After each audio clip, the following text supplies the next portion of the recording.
In 1980, a Tibetan Buddhist monk was meditating in the Xiahe karst cave when he noticed something unusual on the cave floor, a fossilized lower jawbone. At the time, Pleistocene fossils in the region were routinely collected as holy bones and ground into powder for traditional medicine. This specific jaw narrowly escaped that fate. The monk passed it to a local geologist, and for 40 years, the fossil sat unstudied in a storage drawer at Lanzhou University. When researchers finally analyzed the bone, it defied standard categorization. The jaw was exceptionally heavy and lacked a chin. It didn't fit the morphology of modern Homo sapiens, and its robust geometry was incongruent with ancient Homo erectus. What made the jaw truly baffling was where it was found.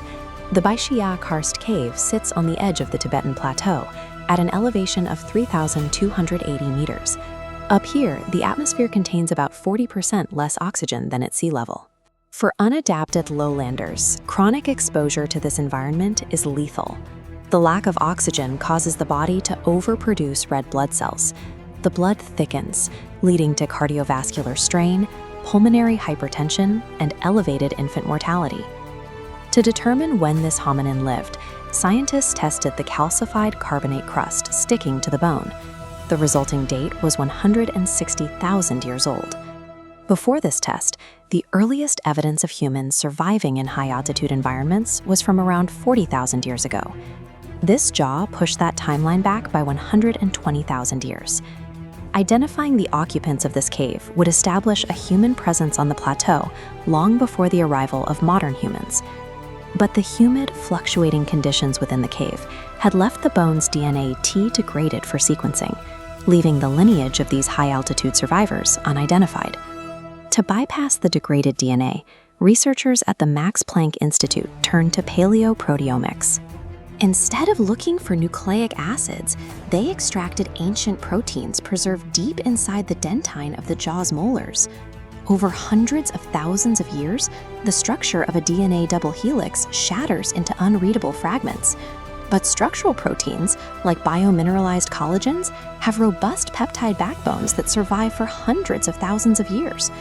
Using mass spectrometry, the team reconstructed the amino acid sequence of the ancient tooth collagen. The resulting profile contained a specific amino acid polymorphism that is absent in all other ancient or modern populations, but present in the Siberian Denisovan genome. This was a geographical shock. Up to this point, Denisovans were known exclusively from a single cave located in the Altai Mountains of Siberia, thousands of miles away and at an elevation of only 700 meters.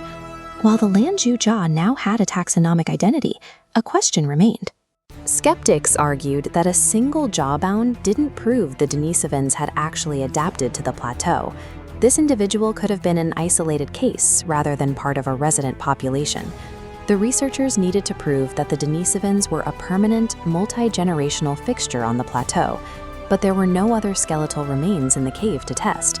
Their solution was to literally search the dirt itself. Using a technique called cetidNA, or sedimentary ancient DNA, the team began sifting the cave floor for microscopic genetic material shed by living organisms, like skin cells or fossilized feces, left directly in the dirt. Critics of sediment DNA studies argue that genetic material can dissolve in groundwater and migrate downward into older, sterile soil layers. However, high-resolution analysis showed that DNA rapidly bonds to clay minerals and humic acids. This chemical bonding prevents it from migrating through pore waters and locks it into its specific chronological layer. When the team sequenced the intact cave layers, they found Denisovan mitochondrial DNA in multiple distinct strata. The date stretched from 100,000 years ago down to 45,000 years ago. This proved a continuous, long-term occupation of the cave. The cave's residents were generalist hunters. Paleoproteomic analysis of thousands of bone fragments revealed systematic processing of blue sheep and marmots, alongside the butchery of massive wild yaks from the open steppe. The sediment proved they lived here for generations. But this ecological success brought scientists back to the underlying biological question: how did Denisovan bodies physically endure a lethal lack of oxygen for over 100 millennia? The answer lies in a divergent variant of the EPAS1 gene. In low oxygen environments, the human body typically stimulates a surge in red blood cell production, causing blood to thicken dangerously. The Denisovan EPAS1 variant blunts this response, maintaining normal blood viscosity and avoiding cardiovascular pathologies that afflict high-altitude lowlanders.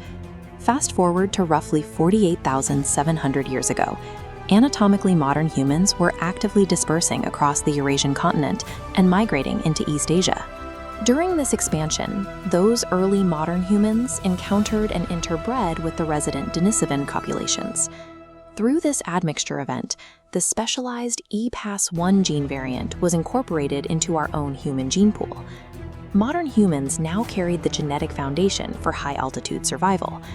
But because these ancestral populations lived in low-elevation environments where oxygen was plentiful, the trait offered no immediate advantage. For tens of thousands of years, this introgressed trait entered a neutral phase. The Denisovan EPAS1 sequence remained rare, persisting at frequencies under 10% in lowland human populations. That changed roughly 9,000 years ago, when hunter-gatherer populations began to permanently settle the high-altitude extremes of the Tibetan Plateau. Suddenly, the hypobaric environment applied massive pressure on these settlers. Natural selection turned the dormant Denisovan gene into a survival requirement, favoring those who could inhabit the plateau without developing cardiovascular strain. Data from modern populations shows the impact of this selection. The frequency of the Denisovan EPAS1 trait hovered near zero for tens of thousands of years before a sudden spike pushed it to over 87% in modern Tibetans. The original Denisovans who evolved this adaptation eventually vanished from the fossil record, but before they disappeared, they left our species the exact genetic inheritance required to inhabit the roof of the world. Today, that legacy lives on in the blood of millions.